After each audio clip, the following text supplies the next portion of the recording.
بسم الله الرحمن الرحیم.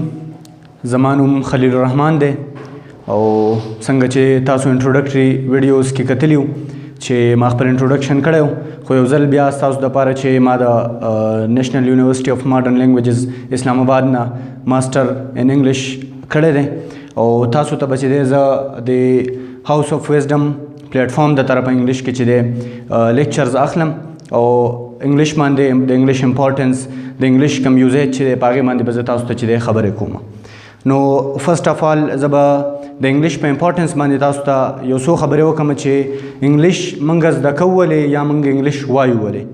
نو څنګه چې تاسو ته پته ده چې نن سبا چې دی دنیا چې دا یو ګلوبل ویلیج جوړ شوی دی او د دنیا د هر ګوټ نه د هر ممالک نه چې دی کسان چې دی هغه راځي انټریکشن کیږي خپل منځ کې. نو د هغې دپاره چې دی یو انټرنیشنل لینګویج چې دی هغه یوز کیږي ځکه چې که موږ د خیبر پښتونخوا یا د سوات خبره وکړو نو د دې ځای نه چې پښتون بهر وځي د آوټ اف کنټري لاړ شي یو اګزامپل واخلئ دوبۍ ته نو هلته هم چې دی موسټلی چې دی په انګلیش کې خبرې کول وي ځکه چې فارنر چې دی هغه انګلیش وایي نو د هغې دپاره انګلیش چې دی یو انټرنیشنل لینګویج دی.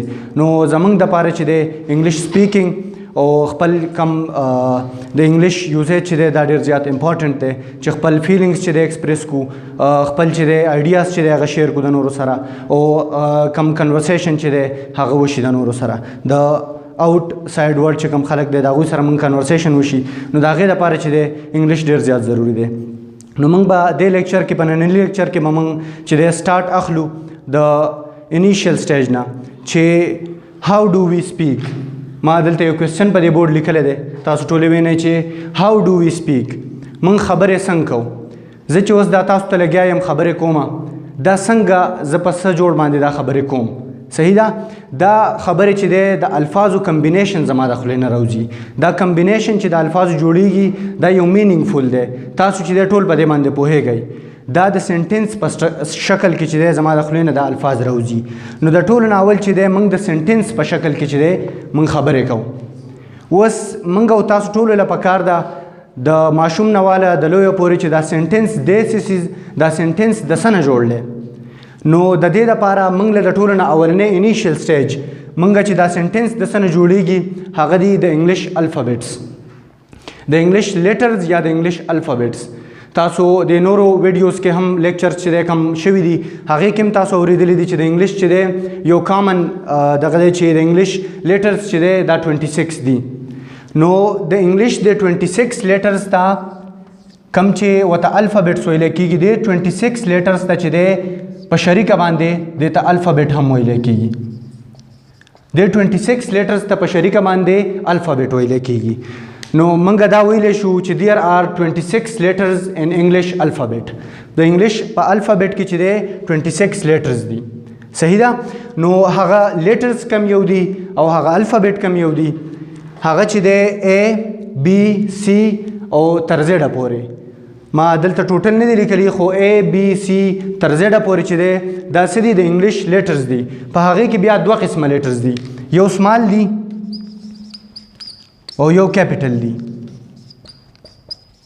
دا دوه قسمه لیټرز چې دی په انګلیش کې یوز کیږي نو سمال لیټرز کوم ځای کې یوز کیږي او کیپیټل لیټرز کوم ځای کې یوز کیږي. زه دې باره کې به زه تاسو ته لږ مختصر غوندې ووایم چې سمال لیټرز چې دی موسټلی تاسو په دې بورډ باندې لیدی شئ ودن بټوین د سنټنسز چې دی موسټلی سمال لیټرز یوز کیږي. ایکسپشنز پکې شته لکه څنګه چې ما دلته ځای په ځای لیکلی دي آی شو صحیح ده. دلته به په دې اګزامپلز کې آی چې دی دا یو تاسو ذهن کې دا یو خبره یاد ساتئ چې آی چې دی په کم ځای کې هم راځي په انګلیش کې هغه که د سنټنس په منځ کې که د ایسې په منځ کې که د پیراګراف په منځ کې هغه به همیشه کیپیټل راځي. آی همیشه کیپیټل یوز کیږي. د آی سمال یوسیج د سره په انګلیش کې شته نه. او بل سمال لیټرز ما تاسو ته څنګه ووایي چې دا د سنټنس په منځ کې چې کوم ورډز یوز کیږي هغه چې د سمال یوز کیږي خو کله چې موږ په یو څیز باندې فوکس کوو یا امپورټنس اچو یا داسې یو مخصوص لکه پراپر ناونز باره کې موږ خبره کوو نو هغې چې دی موسټلی هغه د کیپیټل لیټرز نه سټارټ کیږي. دا شو د سمال او د کیپیټل لیټرز په منځ کې ډفرنس یا د هغې چې دی استعمال. اوس د الفابیټس یا د لیټرز چې د انګلیش دا کم دي دا چې کله کمباین شي نو دا چې دی موږ ته مارفیمز جوړوي د کمبینیشن اف لیټرز چې دی دا دی مارفیم. اوس د مارفیم ډیفینیشن څه دی؟ څنګه ما تاسو ته شارټ غوندې لیکلی دی چې د سمالسټ مینینګفل یونټ. مارفیم چې دی په انګلیش کې دا سمالسټ مینینګفل یونټ دی.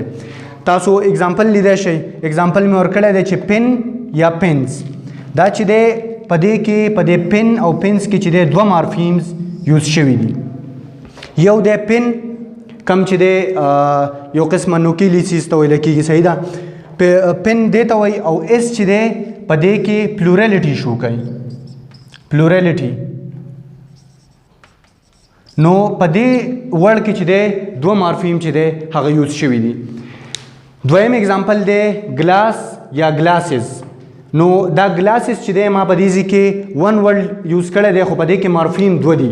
یو دی ګلاس کم چې دی موږ ته ګلاس یا شیشه موږ ته ریپرزینټ کوي شو کوي. او بل چې دی دا ای ایس. دا ای ایس چې دی دا پلورلیټي شو کوي.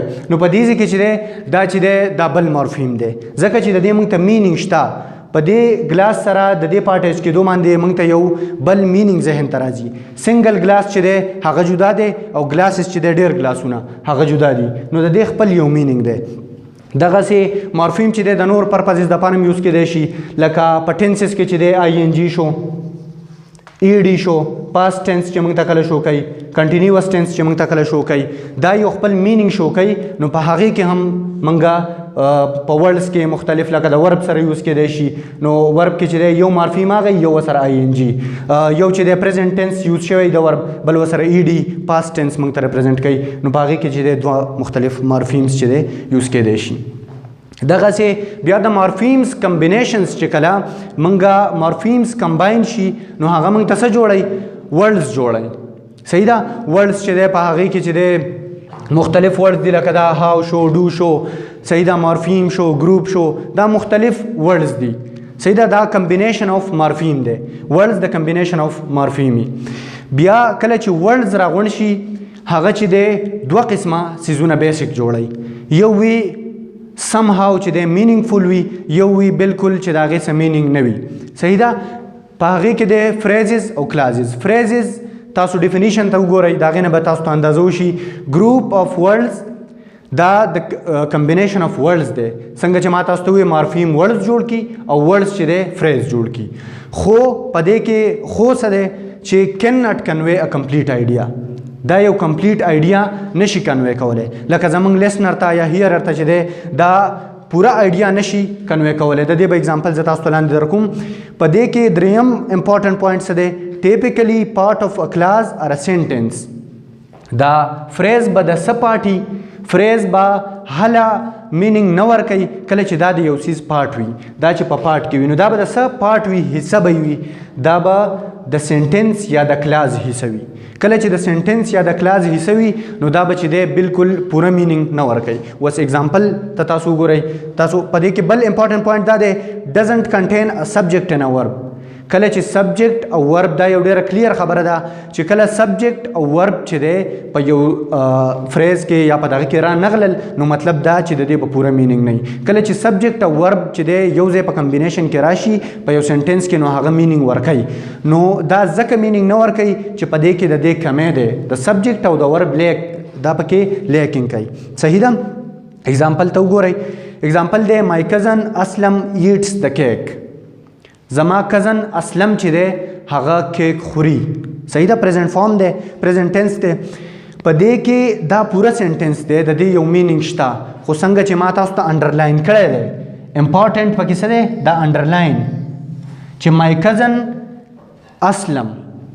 مای کزن اسلم چې دی دا فریز دی. په دې کې چې دی د دې دا سبجیکټ دی د دې سره ورب نه دی راغلی. ٹھیک ده؟ دا په دې ځای کې ایز ا ناون فریز یوز شوی دی. خو د دې مینینګ ولې نشته؟ ځکه چې مای کزن اسلم، زما کزن اسلم. نو زما کزن اسلم څه مخکې به څه څه پکاري. نو د دې وجې نه فریز چې دی دا به پوره مینینګ نه ورکوي. صحیح ده؟ مای کزن اسلم سره مخې ته چې دی ایټس د کیک کله چې ورسره ورب راغی او نور مخې ته سنټنس راغی نو د هغې بیا پوره معنی جوړه شوه، مینینګ چې دی هغه سنټنس ورکو. خو کله چې دا په فریز کې راشي نو هغه چې دی پوره معنی نه ورکوي. د دې بیا مختلف اقسام دي د فریزز. अब د وخت سره موږ ډسکس کوو پر روانو لیکچرو کې خو سرسری چې دی زه به تاسو ته ووایم چې مختلف دي ناون فریز دی پریپوزیشنل فریز دی ورب فریز دی ایڈورب فریز دی صحیح ده نو هغه چې کم یو پارټس اف سپیچ چې دی پارټ اف سپیچ چې دی هغه یو سیز لیډ کوي یو فریز لیډ کوي نو هغې ته به موږ هغه نوم ورکوو لکه ناون چې دی دا په دې ځای کې ایز ا ناون فریز یوز شوی دی په دې ځای کې ایز ا ناون فریز یوز شوی دی او کله چې ورب کم فریز لیډ کوي یا چې دی کله چې دی ایډورب کم فریز لیډ کوي نو هغه چې دی هغې له به موږ هغه نوم ورکوو لکه ناون فریز ورب فریز ایډورب فریز ایټسټرا دغسې کله چې بیا فریزز مختلف چې دی راغونډ شي یا فریزز نه دا چې دی د ورډز یو ګروپ دی کلاس صحیح ده خو په فریز او کلاس کې یو مین ډیفرنس دی چې فریز به مینینګ نه ورکوي پوره او کلاس چې دی هغه به پوره مینینګ ورکوي وس کلاس کې هم دوه دغه دي ډسټنکشنز پکې شته دلته ما تاسو ته لیکلي دي gives complete sense یا complete meaning but not always هر پیرا یا هر ځای کې چې یوز شوی کلاس هغه ضروري نه دی چې هغه کمپلیټ مینینګ ورکوي ځکه ایکسپشن پکې دا دی چې د دې بیا لاندې دوه ټایپس را روان دي هغه دوه ټایپس چې زه تاسو ته ووایم په هغې به بیا تاسو کلیر پوه شئ چې کم ځای کې به دا مینینګ پوره ورکوي او کم ځای کې به نه ورکوي کلاسز چې دی د دې سمپل ډیفینیشن یا سمپل ستاسو د انډرسټینډینګ دپاره چې دا ګروپ اف ورډز دی دا د ورډز یو کمبینیشن دی انکلوډز ا سبجیکټ ان ا ورب په دې کې به سبجیکټ او ورب چې دی هغه شامل وي بیا چې دی اگزامپل دا دی دا تاسو ته ما څنګه ووایي چې gives complete sense but not always په هر ځای کې چې دی کمپلیټ سینس نه ورکوي اگزامپل یې څه دی during the night اکرم slept in his room د شپې چې دی اکرم چې دی په خپله کمره کې سملاس د دې اوس دوه حصې دي د دې سنټنس چې دی دوه حصې دي during the night اکرم slept in his room during the night پورې بیا ما کامه لګولې ده اکرم slept in his room اکرم چې دی په خپله کمره کې سملاستو اکرم slept in his room چې دی څنګه تاسو ته ما ووې چې په دې کې به صحیح سبجیکټ به او ورب به نو دا دوه ریکوایرمنټس د کلاس دپاره په دې کې پوره شوي دي اکرم از ا سبجیکټ and slept از ا ورب نو کله چې دا راغې په دې ځای کې سبجیکټ او ورب چې دی په دې کې راغلل د سنټنس په دویمي پارټ کې اکرم slept in his room نو مطلب دا چې دا یو کلاس دی په دې کې چې دی ځکه چې دا د سنټنس یو پارټ دی کلاس به د سنټنس پارټ دا ورسره شرط دی نو په هغه ځای کې اکرم slept سبجیکټ پلس ورب دواړه راغلل او پوره مینینګ دی ورکو اکرم slept in his room اکرم چې دی که دا موږ فرض کا یوازې هم والو په دې سنټنس کې دا ته موږ لرې کړو دا لپاسنی پارټ او اکرم slept in his room دا کلیر دی اکرم چې دی په خپله کمره کې سملاس موږ ته چې دی معنا راکړه خو کله چې بیا لاندینې په کم ځای کې به چې دی دا پوره مینینګ نه ورکوي هغه شرط له هغه ځای نه موږ اوس راځو د دې دوه ټایپس دي د کلاسز یو دی ډیپینډنټ کلاس بل دی انډیپینډنټ کلاس په ډیپینډنټ کلاس کې چې دی ډیپینډنټ کلاس به هغه یو وي چې هغه به د انډیپینډنټ کلاس نه بغیر خپل پوره مینینګ نشي ورکولی او انډیپینډنټ کلاس چې دی څنګه چې موږ دا ډسکس کو دا یو انډیپینډنټ کلاس دی دا به پوره مینینګ ورکولی شي ډیپینډنټ کلاس اگزامپل به صحیح after I die I will be forgotten د دې دوه پارټس دي د سنټنس after I die I will be forgotten نو وای کله چې زه مړ شم خلک به څه کوي ما هیر کي کله چې زه مړ شم د دې پوره سینس نه راځي په دې کې چې دی سبجیکټ او ور دواړه راغلي دي خو پوره معنی نه ورکوي څنګه چې ما تاسو ته ویلي چې آلویز چې دی معنی پوره کلاس نه ورکوي ټیک ده after I die دا هم یو کلاس دی خو پوره معنی یې رانه کړه I will be forgotten زه چې دی خلک به ما هیر کړي دی پوره معنی راکړه دا دوه کلاس دي نو په دې کې اولنی ډیپینډنټ کلاس دی په دویمي باندې او دویمې څه دی انډیپینډنټ دی هغه یوازې راتلی شي انډیپینډنټ آزاد ته ویلی کېږي او ډیپینډنټ چې دی منحصر وي په دویم باندې نو ډیپینډنټ کلاس به په انډیپینډنټ باندې منحصر وي بیا چې دی نو کله چې ما تاسو ته ووایي چې کلازز کله را کمباین شي نو دا بیا سنټنسز جوړوي او سنټنس چې دی څنګه ډیفینیشن دی دا ګروپ اف ورډز وچ میکس ا کمپلیټ سینس دا به یو کمپلیټ سینس جوړوي بیا سنټنس چې دی په دې کې دننه ډسټریبیوشن څه دی په دې کې دننه د دې ټایپس څه دي د هغې دپاره تاسو زموږ سره اوسئ پر روان لیکچر کې به انشاءالله موږ سنټنس چې دی هغه ډسکس کوو تھینک یو ویری مچ